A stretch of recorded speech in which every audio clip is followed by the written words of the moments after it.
ವಿಧಾನಸಭಾ ಕ್ಷೇತ್ರದಲ್ಲಿ ಒಂದೇ ಒಂದು ಓಟು ಸುಧಾಕರ್ ಎಕ್ಸ್ಟ್ರಾ ತಗೊಂಡ್ರೆ ನಾನು ರಾಜೀನಾಮೆ ಕೊಡ್ತೀನಿ. ಈಗಲೂ ಸ್ವಲ್ಪ ಈ ಕಡೆ ನೋಡು ಕಂದ.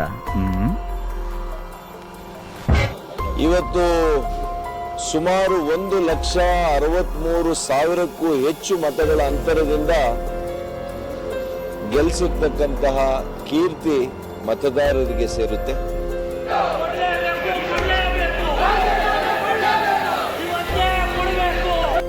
ನಮಸ್ಕಾರ ವೀಕ್ಷಕರ, ಲೋಕಸಭಾ ಚುನಾವಣೆ ಫಲಿತಾಂಶ ಬರುತ್ತಿದ್ದಂತೆ ಒಬ್ಬರ ರಾಜೀನಾಮೆ ಬಗ್ಗೆ ಪ್ರಸ್ತಾಪ ಆಗ್ತಲೇ ಇದೆ.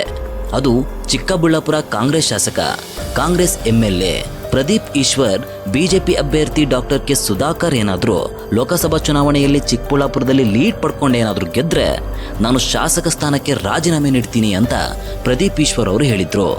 ಚುನಾವಣೆ ಫಲಿತಾಂಶ ಬಂದು ಸುಧಾಕರ್ ಗೆಲುವು ಕನ್ಫರ್ಮ್ ಆಗ್ತಿದ್ದಂತೆ ಪ್ರದೀಪ್ ಈಶ್ವರ್ ರಾಜೀನಾಮೆಗೆ ಒತ್ತಾಯ ಕೇಳಿ ಬರ್ತಾ ಇದೆ.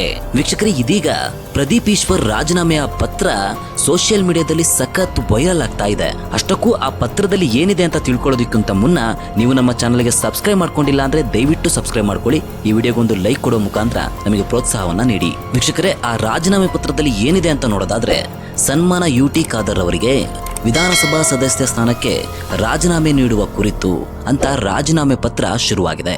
ಬಾಲ್ಯದಿಂದಲೇ ಪುಣ್ಯಕೋಟಿ ಕಥೆಯನ್ನ ಆದರ್ಶವಾಗಿರಿಸಿಕೊಂಡು ಕೊಟ್ಟ ಮಾತು ಹಿಟ್ಟ ಹೆಜ್ಜೆ ತಪ್ಪಬಾರದು ಅನ್ನೋ ಮಾತನ್ನ ಜೀವನ ಉದ್ದಕ್ಕೂ ಪಾಲಿಸುತ್ತಾ ಬಂದವನು ನಾನು ಕೆಲ ದಿನಗಳ ಹಿಂದೆ ಮಾಜಿ ಸಚಿವರಾದ ಡಾಕ್ಟರ್ ಕೆ ಸುಧಾಕರ್ ಅವರು ಲೋಕಸಭಾ ಚುನಾವಣೆಯಲ್ಲಿ ಚಿಕ್ಕಬಳ್ಳಾಪುರ ಕ್ಷೇತ್ರದಿಂದ 1 ಮತವನ್ನ ಲೀಡ್ ತೆಗೆದುಕೊಂಡ್ರೆ ನಾನು ನನ್ನ ಶಾಸಕ ಸ್ಥಾನವನ್ನ ರಾಜೀನಾಮೆ ನೀಡುವುದಾಗಿ ಸಾರ್ವಜನಿಕವಾಗಿ ಹೇಳಿರುತ್ತೇನೆ.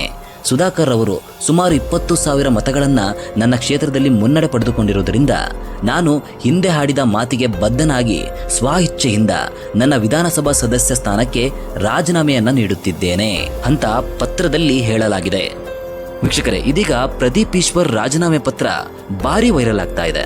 ಅವರದ್ದೇ ಎನ್ನಲಾದ ಲೆಟರ್ ಹೆಡ್ನಲ್ಲಿ ಪತ್ರ ಇರೋದ್ರಿಂದ ಇದು ಅವರದ್ದೇ ಅಧಿಕೃತ ರಾಜೀನಾಮೆ ಪತ್ರವಾ ಎಂಬ ಬಗ್ಗೆಯೂ ಕೂಡ ಚರ್ಚೆ ಶುರುವಾಗಿದೆ. ವೀಕ್ಷಕರೇ, ಮತ್ತೊಂದೆಡೆ ಇದು ನಕಲಿ ಲೆಟರ್ ಎನ್ನಲಾಗ್ತಿದೆ. ಕಿಡಿಗೇಡಿಗಳು ಈ ರೀತಿ ಪತ್ರ ಸೃಷ್ಟಿಸಿ ಸೋಷಿಯಲ್ ಮೀಡಿಯಾದಲ್ಲಿ ಹರಿಬಿಟ್ಟಿದ್ದಾರೆ ಎನ್ನಲಾಗ್ತಿದೆ. ವೀಕ್ಷಕರೇ, ನಿನ್ನೆ ಸುಧಾಕರ್ ಅವರ ಗೆಲುವು ದಾಖಲಿಸುತ್ತಿದ್ದಂತೆ ಪ್ರದೀಪ್ ಈಶ್ವರ್ ರಾಜೀನಾಮೆ ಬಗ್ಗೆ ಹೇಳಿಕೆ ಬಗ್ಗೆ ಪತ್ರಕರ್ತರೊಬ್ಬರು ಪ್ರಶ್ನೆಯನ್ನ ಮಾಡ್ತಾರೆ. ನಾನು ಅಷ್ಟು ಪ್ರಬುದ್ಧ ರಾಜಕಾರಣಿ ಬಗ್ಗೆ ಮಾತಾಡ್ಲಿಕ್ಕೆ ಹೋಗಲ್ಲ, ಅಂತವ್ರ ಬಗ್ಗೆ ನಾನು ಉತ್ತರ ಕೊಡಕ್ ಹೋಗಲ್ಲ. ಇನ್ನು ಮುಂದಕ್ಕೂ ಕೂಡ ಅಂತ ಒಬ್ಬ ಜ್ಞಾನಿ ಬಗ್ಗೆ ನನಗೆ ಕೇಳಕ್ ಹೋಗ್ಬೇಡಿ. ಅದಕ್ಕೆ ಉತ್ತರ ಕೊಡೋರು ನಮ್ಮ ಕಾರ್ಯಕರ್ತರು, ನಮ್ಮ ಮುಖಂಡರಿದ್ದಾರೆ. ಅದಕ್ಕೆ ನಗುತ್ತಲೇ ಉತ್ತರಿಸಿದ ಸುಧಾಕರ್ ಅವರು ದೊಡ್ಡವರ ಬಗ್ಗೆ ನಾನು ಮಾತನಾಡುವುದಿಲ್ಲ ಅಂತ ಹೇಳ್ಕೊಂಡಿದ್ದಾರೆ. ವೀಕ್ಷಕರೇ, ಇಂದು ಬೆಳಗ್ಗೆ ಪ್ರದೀಪ್ ಈಶ್ವರ್ ನಿವಾಸದ ಮೇಲೆ ಕಿಡಿಗೇಡಿಗಳು ಕಲ್ಲು ತೂರಾಟ ಮಾಡಿದ್ದಾರೆ. ಚಿಕ್ಕಬಳ್ಳಾಪುರ ನಗರದ ಕಂದವಾರದಲ್ಲಿರುವಂತಹ ಗೃಹ ಕಚೇರಿ ಮೇಲೆ ಕಲ್ಲು ತೂರಾಟ ಮಾಡಲಾಗಿದ್ದು, ತಡರಾತ್ರಿ ಮನೆಯ ಹಿಂಭಾಗದಲ್ಲಿ ಕಿಡಿಗೇಡಿಗಳು ಕಲ್ಲು ತೂರಾಟ ಮಾಡಿದ್ದಾರೆ. ವೀಕ್ಷಕರೇ, ಆ ಕಲ್ಲು ತೂರಾಟದ ಘಟನೆಯಿಂದ ಮನೆಯ ಹಿಂಭಾಗದಲ್ಲಿರುವ ಬೃಹತ್ ಗಾತ್ರದ ಕಿಟಕಿಯ ಗಾಜು ಪುಡಿ ಪುಡಿಯಾಗಿತ್ತು. ಘಟನೆ ಬಗ್ಗೆ ಮಾಹಿತಿ ಲಭ್ಯವಾಗುತ್ತಿದ್ದಂತೆ ಶಾಸಕರ ನಿವಾಸದ ಬಳಿ ಚಿಕ್ಕಬಳ್ಳಾಪುರದ DYSP ಶಿವಕುಮಾರ್ ಅವರು ಭೇಟಿ ನೀಡಿ ಪರಿಶೀಲನೆ ನಡೆಸಿದ್ರು. ಕಳೆದ ರಾತ್ರಿ 10:30 ಸುಮಾರಿಗೆ ಈ ಘಟನೆ ನಡೆದಿದೆ ಎನ್ನಲಾಗಿದೆ. ಧನ್ಯವಾದಗಳು ವೀಕ್ಷಕರೇ.